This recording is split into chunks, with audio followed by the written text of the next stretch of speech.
Sabe, nós humanos andamos muito ocupados nesses últimos milênios. Desde que paramos de arrastar a mão no chão, demos um grande salto de chimpanzé a Homo sapiens. Fizemos muita bobagem, isso é certo. Mas também criamos umas coisas muito legais. E isso me fez pensar. Daqui a milhares de anos, quando estudiosos olharem para trás para fazer uma lista das invenções mais transformadoras e importantes da história da humanidade, o que será incluído nela? A lâmpada elétrica? O motor a vapor? O motor de combustão interna? O avião? O automóvel? E, é claro, o pão fatiado. Mas bem lá em cima, no panteão, junto com todas essas coisas, existe uma inovação mais recente, uma nova invenção que surgiu do nada e em pouquíssimos anos passou pelas nossas vidas como um verdadeiro tufão.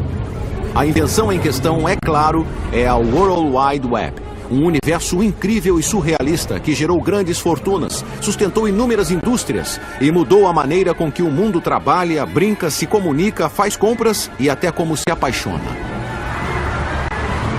Meu nome é John Heilemann e estou aqui para contar a história da ascensão da rede, da obscuridade para a ubiguidade global. É uma história que conheço como a palma da mão, pois como jornalista assisti da primeira fila desde o início. Durante mais de uma década estive bem aqui no Vale do Silício, testemunhando de perto os momentos que deram forma à era da internet. Essa era começou com uma luta de poder feia para decidir quem controlaria o futuro da rede emergente. Jim Clark começa a socar a mesa e dizer: precisamos abrir o capital da empresa e temos que abrir agora mesmo. Naquele pregão, eu faturei 663 milhões. Uma luta que terminaria numa batalha épica dentro de um tribunal. Eu não faço ideia do que está falando. E que para sempre seria lembrada como a Guerra do Navegador. Éramos como um animal espantado com a Microsoft à nossa frente, dizendo: o que a gente faz, o que a gente faz? Nós chamamos todo mundo para ajudar.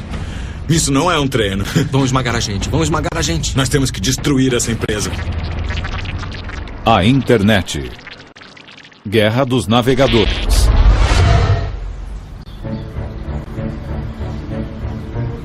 Hoje todos estamos acostumados com a rede, com os seus grafismos e sons enfeitados, onde um clique do mouse pode nos direcionar a um novo caminho. Quem sabe onde se pode parar? Ah, que droga! Mas no início dos anos 90 a rede era muito diferente. Era basicamente uma rede de pesquisa obscura, inventada alguns anos antes por um cientista inglês chamado Tim Berners-Lee. Havia umas poucas e preciosas páginas na web, e as que existiam não eram nada mais do que linhas e linhas de textos chatos. Era preciso ser um geek para ficar empolgado com aquilo.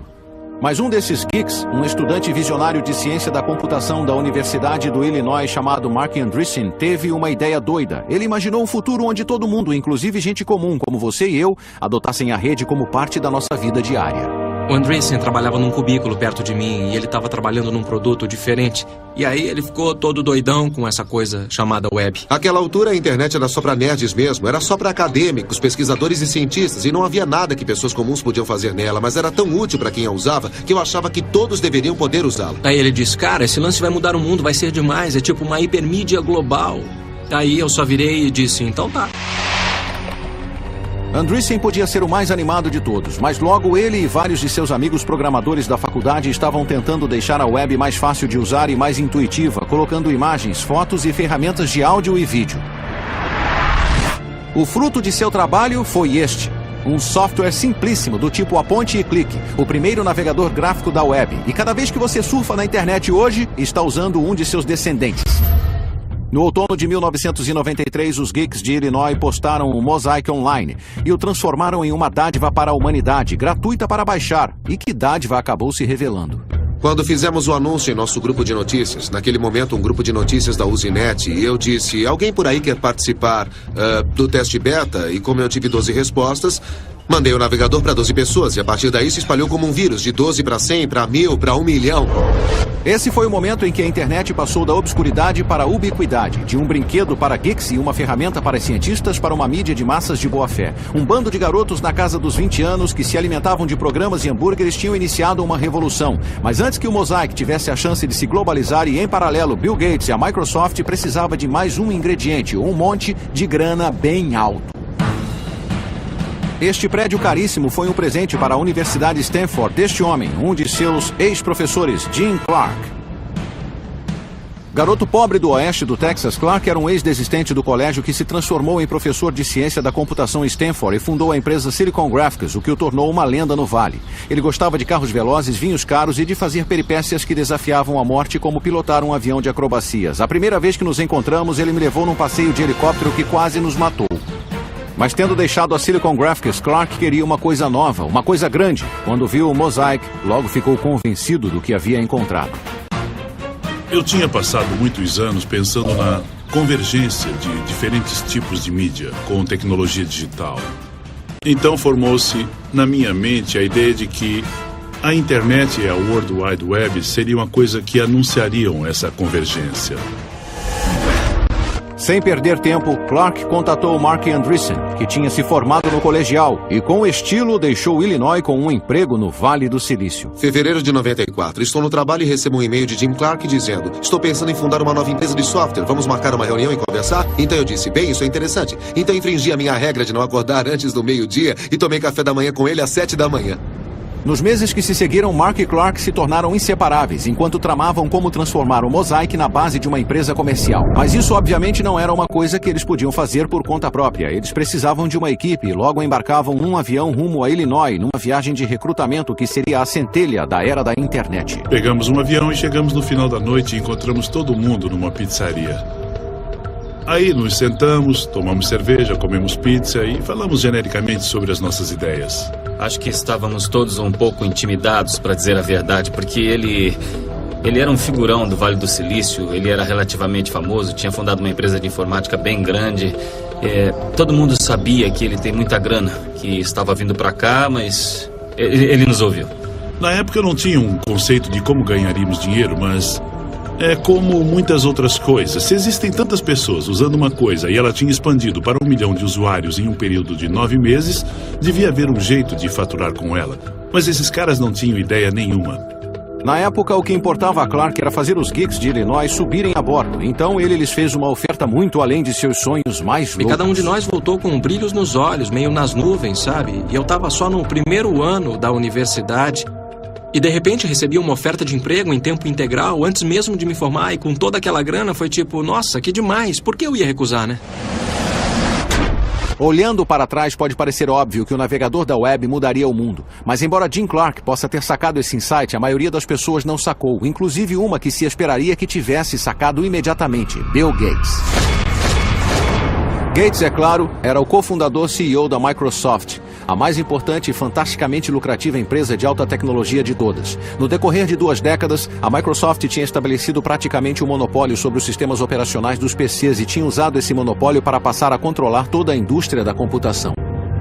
A web era cyberespaço na forma de uma estrada enorme, veloz e extasiante, capaz de levar você aonde sua curiosidade o conduzisse. Mas Bill Gates achava que essa estrada da informação devia ter pedágio. A Microsoft controlaria todas as cabines e todos deveríamos pagar para dirigir nela. Valeu, cara. O sistema online de Gates se chamava, nossa, que surpresa, Microsoft Network. E em 1994, muita gente inteligente presumiu que ele conseguiria impingi-lo ao mundo, como era de costume. Ali estava a super autopista de informação que os futuristas vinham prevendo há anos. E embora Gates ainda não tivesse se dado conta, o seu pior pesadelo estava para se tornar realidade. Um bando de moleques tão jovens e ambiciosos quanto ele já estava para ameaçar tudo o que ele representava e tudo o que a Microsoft tinha realizado.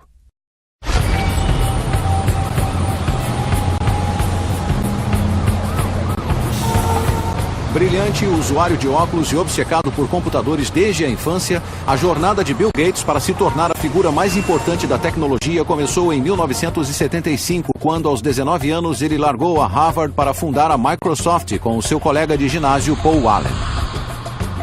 A visão de Bill Gates era simples e muito ambiciosa. Um PC em cada mesa, em cada lar e em cada escritório. E cada um desses PCs rodando com software da Microsoft. Em 1993, seu sonho chegou perto de se tornar realidade. Cerca de 90% dos PCs do mundo rodavam com Windows da Microsoft. Gates e o exército que ele havia reunido no gigantesco campus da Microsoft nos subúrbios de Seattle ralavam muito e eram muito duros com os seus rivais. A ascensão da empresa havia deixado um rastro de corpos atrás de si. Havia o Lotus, havia o World Perfect, havia o Borland, havia o Novell, até mesmo a poderosa IBM, todos deixados de joelhos. Gates agora era um dos homens mais ricos e influentes na face da Terra, e ele sabia disso. Certa noite, em um jantar, ele e alguns amigos discutiam a eleição de Bill Clinton à presidência, e Bill Gates soltou essa: "Eu tenho tanto poder quanto o presidente tem." A mulher dele o chutou embaixo da mesa ao ouvir isso, mas a verdade é que ele podia ter razão. Para muitos, o poder de Gates era sedutor, irresistível. Se você era um engenheiro de software jovem e faminto como Thomas Werdon, ou Harvey Partovi, ou um executivo experiente como Sam Jadala, a Microsoft era o lugar para se estar. Um lugar onde não importava se você era bonito ou atlético. Um lugar onde a inteligência, medida pela habilidade de criar programas fantásticos, era a única coisa que importava. Em outras palavras, o nirvana dos nerds. No início dos anos 90, o campus da Microsoft abrigava uma cultura muito dinâmica. Havia muitas das pessoas mais inteligentes em ciência da computação de todas as idades. Mas, no geral, era uma empresa surpreendentemente jovem. A idade média na empresa era 26, 27. A Microsoft não era a maior empresa de software do mundo, mas de um jeito estranho era a mais badalada e estava claro. Simplesmente você sentia uma coisa ao passar pela porta. Era um tipo de arrogância que acompanhava todo mundo que trabalhava na Microsoft. Não eram só os engenheiros. Entrei no Microsoft em 1987 e era um grupo de pessoas que queria vencer. Era um grupo de pessoas muito agressivas com toda a concorrência que havia. O comportamento da Microsoft era mesmo radical, mas a sua inspiração não era tanto a arrogância, mas sim o medo e a insegurança.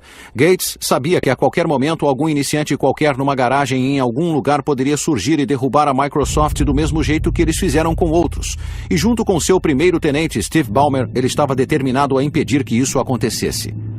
Diferentemente de Gates, que havia largado a faculdade, Ballmer tinha se formado em administração. Enquanto Gates era o superego da Microsoft, magricela e cerebral, Ballmer era o Ed feroz, corpulento e emotivo. Não era nada comparado ao próprio Gates, o mais inteligente de todas as pessoas inteligentes da Microsoft. Um crânio que não aceitava bem nenhum revés, se é que ele sofria algum. Isso é ridículo. Mas eu não isso vou é usar necessário. essa coisa. Não. Alguém está confuso. Alguém não está pensando. Quer dizer, nunca mesmo. Vocês nunca entenderam o princípio da coisa. Todas as vezes que me encontrei com Gates, houve apenas um elemento consistente. O momento em que ele dizia que alguma coisa que eu disse tinha sido a coisa mais estúpida que ele já tinha ouvido. E eu nem trabalhava pro cara. Mas Thomas Werdon, sim. E ele se lembra de seu primeiro encontro com Gates como uma das experiências mais irritantes de sua vida. Ele não é conhecido por distribuir elogios. Ele só dizia tipo... É bom, tá bom. Provavelmente vamos ter que fazer mais do que isso. E esse era o máximo de feedback que a gente recebia. E não era desinteresse por parte dele. Eu acho que o que aprendi na época é que não ser detonado por ele já era uma grande vitória. Se ele não tivesse te chamado de idiota umas 19 vezes, então a sua reunião com Bill tinha sido boa. Com os protegidos da Microsoft sob seu domínio, bilhões de dólares em sua conta bancária e o lançamento do Windows 95 já visível no horizonte, o Bill Gates de 93 estava para se tornar o imperador mundial da alta tecnologia. Contudo, menos de 2 anos depois, Gates seria forçado a fazer um dos retornos mais acentuados da história corporativa, porque Clark Andreessen e sua equipe estavam para entrar em cena e jogar um obstáculo enorme em seu caminho.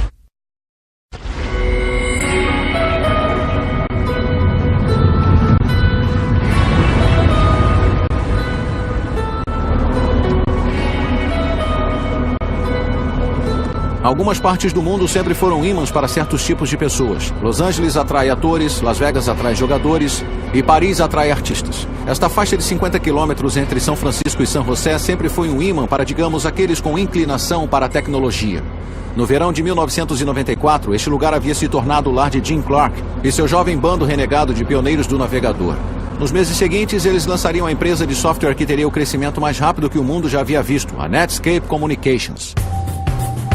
Sob o olhar vigilante de Clark, o pessoal da Netscape defendia a causa de ampliar o alcance da ainda embrionária web e talvez conseguir enriquecer nesse processo. Mas antes, eles tinham de enfrentar um caso grave de choque cultural. Eu nunca tinha estado na Califórnia antes, e quando cheguei aqui foi tipo, como é que ninguém nunca me falou desse lugar antes? Isto é a Meca. Aqui é um tipo de Disneylândia dos geeks deste país. E também foi uma estratégia brilhante pegar um monte de caras, tirá-los de sua zona de conforto e jogá-los dentro de uma nova empresa, porque não fazíamos mais nada além de trabalhar. O plano era simples. Em Illinois, a gangue tinha criado o primeiro navegador gráfico da web, o Mosaic. Agora eles trabalhariam como doidos para montar um novo navegador com base nele e transformar a internet no futuro do comércio e da comunicação. Era só mais um dia comum de trabalho, certo?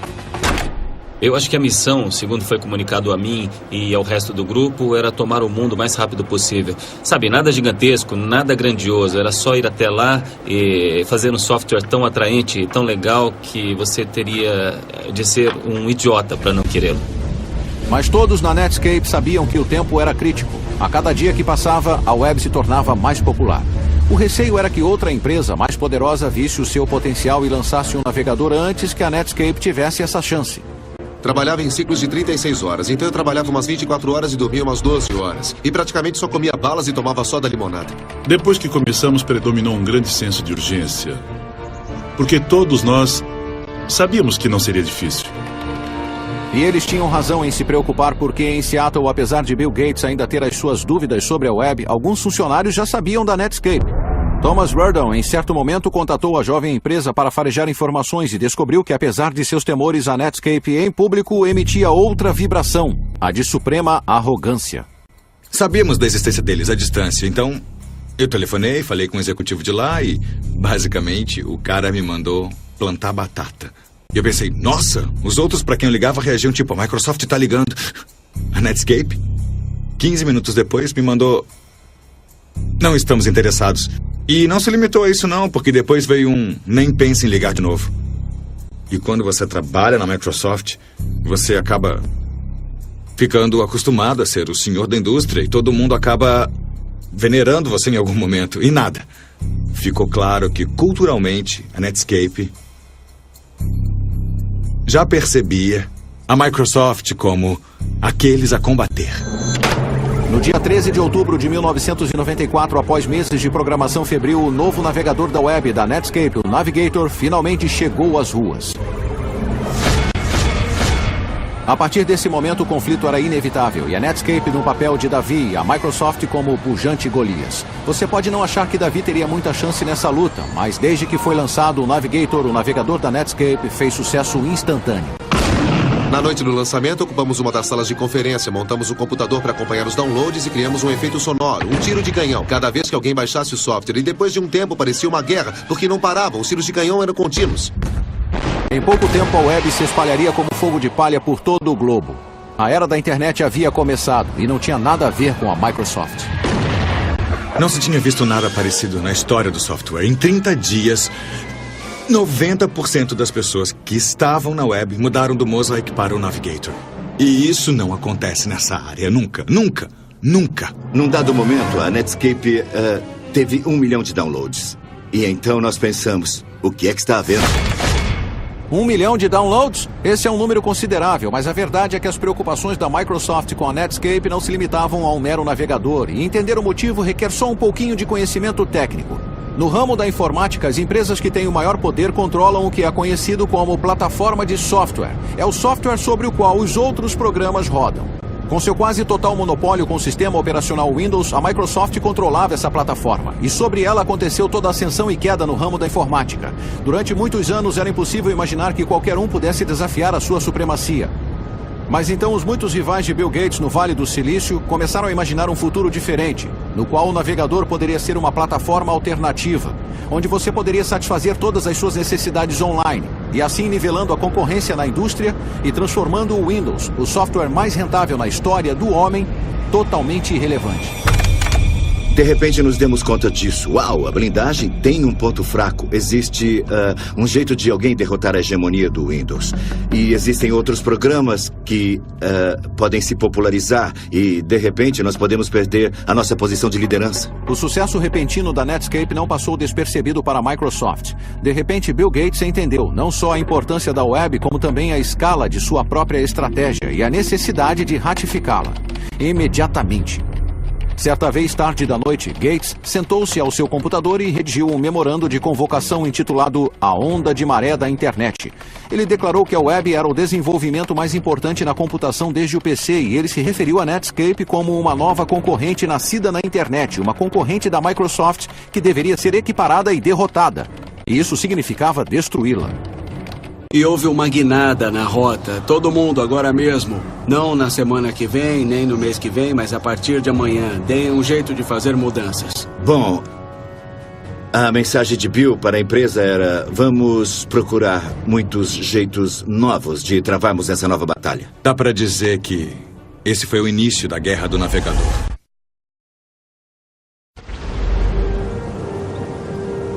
Em 1993, fora de um pequeno círculo de hackers de computadores e cientistas da pesada, a internet era desconhecida e mal amada. Mas em 1995 a situação havia mudado dramaticamente.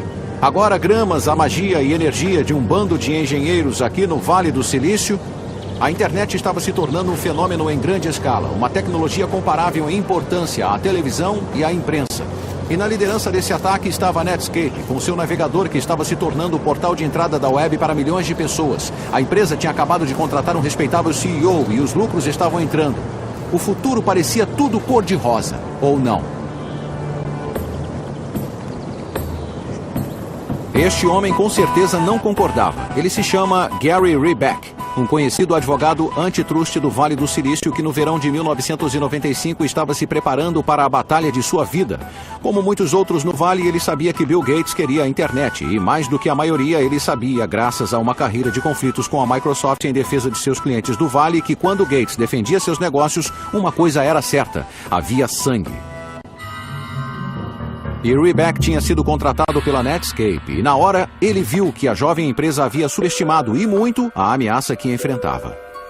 O plano empresarial da Netscape presumia que a Microsoft obedeceria à lei, ou que alguém os forçaria a obedecer à lei, e eu suponho que isso não seja nenhum absurdo, afinal, quando você abre um negócio, não espera que um concorrente incendeie a sua fábrica. Não espera que um concorrente vá aos seus distribuidores e os ameace de falência se comercializarem o seu produto. Mas foi exatamente isso que a Microsoft fez. O problema para a Netscape era que a Microsoft e Bill Gates tinham percebido que a jovem empresa era a principal ameaça à sua dominância continuada. Na salva de abertura de uma guerra de alta tecnologia, Gates despachou um grupo especial de enviados, incluindo Thomas Werdon, para um encontro de chefões por trás das linhas inimigas aqui, onde então era a sede corporativa da Netscape. E o resultado foi uma das reuniões mais controversas da história empresarial moderna. Sabe-se com certeza que a reunião entre a Microsoft e a Netscape aconteceu aqui, mas o que aconteceu por trás de portas fechadas ainda é assunto de muito debate. A versão da Microsoft é mais ou menos assim. Nós fomos até lá em junho de 1995 e tivemos uma discussão bem aberta com eles sobre como poderíamos trabalhar com a Netscape, como trabalharíamos com ele em servidores da web, navegadores e como daria para usar, tipo, o Microsoft Word para rodar com software da Netscape. Foi uma discussão bem ampla, que rolou por umas 6 horas, um dia inteiro de discussões. E foi interessante, a reunião correu fácil e amistosamente. Ei, isso não parece tão ruim, mas a versão dos eventos da Netscape foi só um pouquinho diferente. Eles foram à reunião e fizeram uma oferta. E a oferta era: eu venço e talvez vocês sobrevivam. Ou eu venço e talvez vocês não sobrevivam. Basicamente, essas eram as duas escolhas. Parecia aquela cena de O Poderoso Chefão. A Netscape recebeu uma oferta que não podia recusar. Eu era um bebê, e eu e alguns dos outros garotos fomos lá, e ao estilo do Poderoso Chefão, ameaçamos a Netscape. Isso é um absurdo, é descaradamente absurdo. A Microsoft nos ofereceu $1 milhão por acesso ilimitado a toda a nossa tecnologia, e esse era um montante total da oferta. Então, essencialmente, eles disseram: compraremos toda a sua empresa por $1 milhão. Peguem ou larguem, mas se largarem, nós vamos copiar tudo o que fizerem. Eu me lembro de ter pensado na hora: se isso não é ilegal, deveria ser. Se as afirmações da Netscape fossem verdadeiras, isso significava que a Microsoft tinha infringido a lei antitruste americana, para ser exato. O objetivo da lei era restringir o comportamento de empresas detentoras de monopólios, e a maioria dos especialistas não concordava que era isso que a Microsoft tinha com o seu sistema operacional Windows. Poucas horas depois da reunião, a Netscape pediu a Gary Rebeck que alertasse o Departamento de Justiça americano sobre o ocorrido e começasse a estabelecer as bases para um processo contra a Microsoft. Mas Thomas Werdon farejou algo estranho. Porque a Netscape tinha um advogado antitruste. E não era um advogado qualquer, mas era o lendário Gary Rebeck. O cara que ficou famoso por perseguir a Microsoft por anos, tentando incitar o governo a abrir um processo contra a Microsoft. E aí, eu sabia que tínhamos sido enganados. A reunião tinha sido uma armação. Uma teoria paranoica? Sem dúvida. Na época, a Netscape era a empresa jovem de alta tecnologia do momento. Então por que precisaria armar contra a Microsoft? Em Wall Street, analistas e banqueiros tinham começado a cantar louvores, falando do futuro brilhante que haveria se a Netscape se tornasse pública. Analisei as projeções para a Netscape e me dei conta de que havia uma chance dela se tornar a empresa de software de crescimento mais rápido do mundo. Jim Clark começa a socar a mesa e dizer: temos que abrir o capital da empresa e temos que abrir agora mesmo. E todos na sala ficaram dizendo: sério? Tem certeza? Praticamente dava para prever que teríamos entre 60 e 80 milhões em faturamento naquele ano. Espera um pouco aí. Só um minuto, vamos pensar nisso. Antes da Netscape, a regra real em Wall Street era que uma empresa precisava de pelo menos 1 ano, de preferência 2, de crescimento estável nos lucros antes de sequer pensar em se tornar pública. Mas a Netscape, em agosto de 1995, só existia há 1 ano. Não tinha nem um centavo de faturamento e não fazia a mínima ideia de como obtê-lo. E como Jim Clark me contou, o motivo pelo qual ela queria ir a público tão rápido era porque precisava de uma sorte gigantesca para construir o maior iate computadorizado do mundo. Então, sob essas circunstâncias, abrir o capital era uma loucura da Netscape, certo?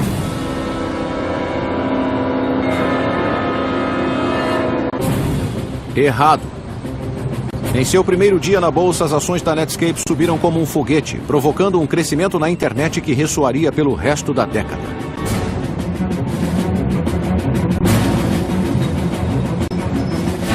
Eu estava no meio do pregão e fui falar com o nosso representante, David Slane, e com o Matt da Solda, que administrava os nossos investimentos. E ele parou na minha frente e impediu que eu chegasse perto do Dave. E eu perguntei: o que é que está havendo?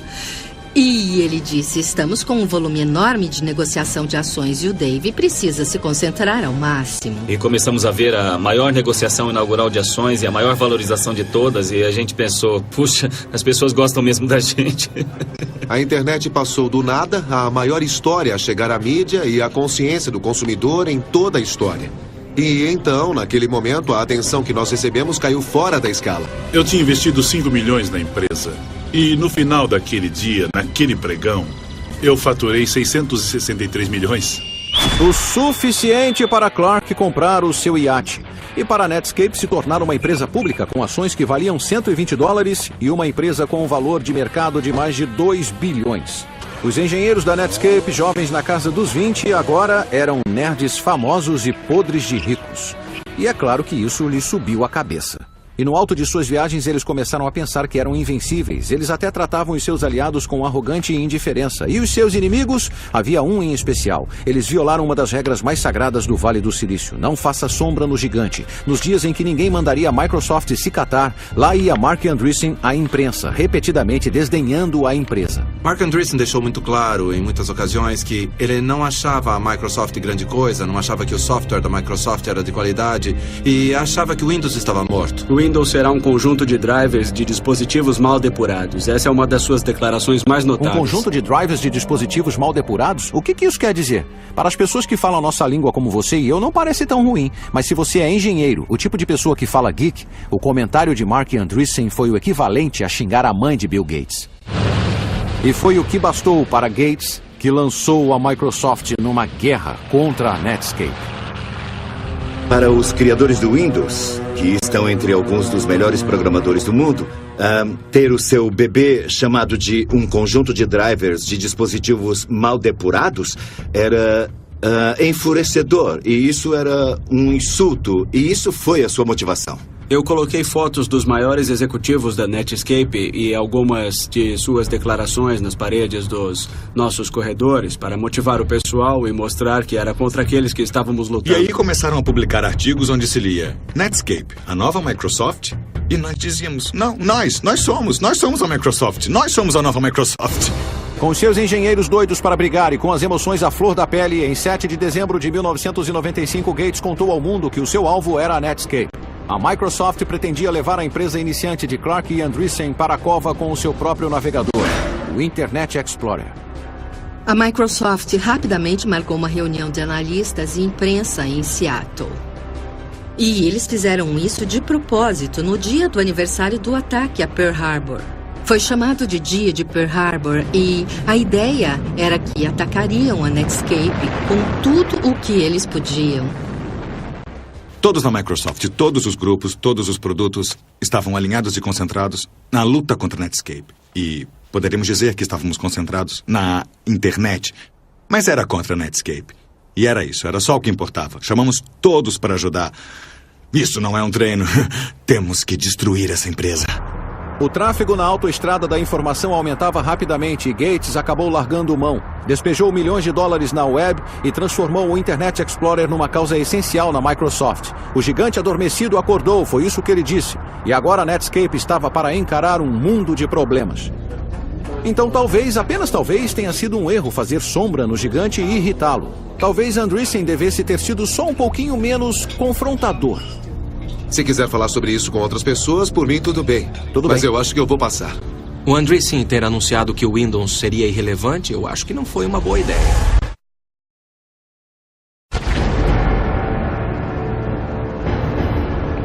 Em 1996, a internet estava no auge. Com bilhões de dólares em jogo, a Microsoft e a Netscape estavam num duelo de titãs para ver quem se tornaria a força dominante no admirável mundo novo da web. E agora ele entrava em sua fase final, a mais dramática, e para a Netscape, a fase mais devastadora. Apesar da Netscape ter começado antes, a equipe do Internet Explorer da Microsoft tinha algumas boas vantagens. Grandes recursos financeiros, muitos programadores talentosos e um líder, Bill Gates, que estava disposto a fazer qualquer coisa, inclusive infringir a lei para aniquilar a Netscape. A empresa de jovens que agora dominava a web havia conquistado o fascínio do público e ameaçava finalmente minar a dominância de medo da Microsoft. Eu me lembro de voltar à faculdade e conversar com os amigos e dizer a eles: eu estou trabalhando na criação de um concorrente da Microsoft para o Netscape. E o pessoal ficou rindo, pensando: você está viajando, não tem como. O plano da Microsoft era bem simples: analisar cada movimento da Netscape e imitá-lo, lançar versões sequenciais do Internet Explorer e lentamente acabar com a liderança da Netscape no mercado de navegadores, 1 ponto percentual por vez. A minha rotina era me levantar, dar o café para os meus filhos, levá-los para a creche e chegar ao trabalho lá pelas 9h30 da manhã. Então ficar até as 3h30 da madrugada. Eu ia para casa, dormia umas 4 horas, acordava com as crianças, tomava café, as levava à creche e trabalhava das 9h30 às 9h30. Comparado aos outros funcionários da Microsoft, não recebíamos nenhum adicional, só tínhamos medo de que o nosso produto perdesse. E não eram só os engenheiros que trabalhavam como se a vida deles dependesse disso. Gates também tinha à sua disposição uma outra arma formidável, o seu obscuro exército de vendedores. Ardilosos, implacáveis e às vezes furtivos, a sua missão era clara: tirar o Navigator da Netscape do mercado por quaisquer meios necessários, cortar o seu suprimento de oxigênio, como um funcionário da Microsoft disse, e enfiar o Internet Explorer goela abaixo de cada cliente da Microsoft. As pessoas que vendiam software a fabricantes de PCs eram como um culto obscuro de pessoas que sabíamos estar faturando de um jeito que talvez nem fosse bom saber. E eles eram como ninjas. Era uma coisa tipo: não pergunte a eles o que fazem, como fecham acordos. Eram acordos de $500 milhão, ou seja, eram vendas bem grandes de multimídia. E eles faziam seja lá o que for que eles faziam, e eu não queria saber, e as pessoas à minha volta também não. O exército silencioso de vendedores assassinos de Gates usou todo tipo de tática maliciosa para impedir que os fabricantes de PCs instalassem outro navegador que não o Internet Explorer. Eles disseram à Compaq que se distribuísse nosso navegador, a Microsoft cancelaria a licença do Windows. Bem, a Compaq não poderia atuar sem a licença do Windows e, portanto, não distribuiria o nosso navegador. Podia-se dizer o que quisesse sobre o jogo sujo da Microsoft, mas estava funcionando. Enquanto as duas empresas corriam cabeça a cabeça com versões sequenciais de seus navegadores, a fatia de mercado do Internet Explorer ia crescendo e a Netscape começou a sentir o bafo da Microsoft em seu pescoço. Não havia espaço para erro. Se perdêssemos um só prazo, o cara já estava nos nossos calcanhares. Então não havia brecha, foi duro. Éramos como um animal espantado com a Microsoft à nossa frente, dizendo: o que a gente faz? O que a gente faz? Vão esmagar a gente. A sensação de morte iminente da Netscape foi incrementada por mais um fator. Para a empresa poder ficar à altura de seu potencial, ela precisava ser lucrativa, então cada centavo de lucro era precioso.